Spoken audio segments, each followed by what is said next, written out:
DJ Sarfaraz.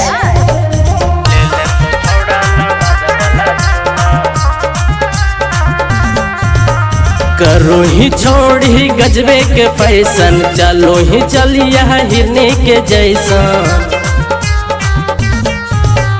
करो ही छोड़ ही गजबे के फैशन, चलो ही चलिया हिरने के जैसन।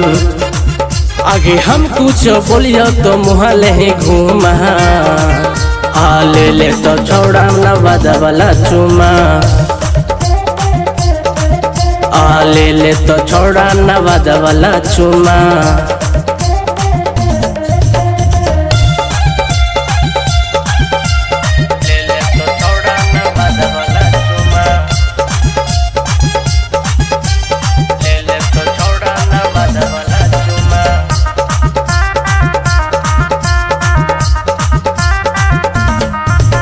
लेके घुर्मी ऐसन धान गे, ककरो डोली जीते मान गे।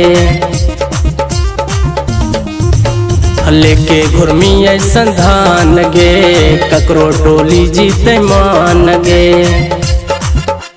कहियो बोला ले तो अपन रूमा, ले तो छोड़ा नवादा वाला चुमा।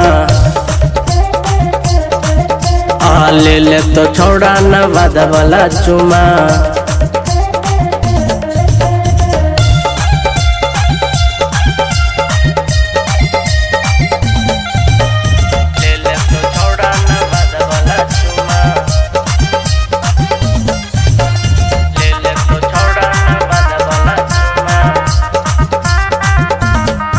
आगे सुंदर तोरा सूरतिया गे, मार लेनी छोड़न के मतिया गे। आगे सुंदर तोरा सूरतिया गे, मार लेनी छोड़न के मतिया गे। आगे घूमो हकी तू लगा के परफ्यूम, ले तो छोड़ा नवादा वाला चुमा। आ ले तो कहियो नवादा वाला चुमा।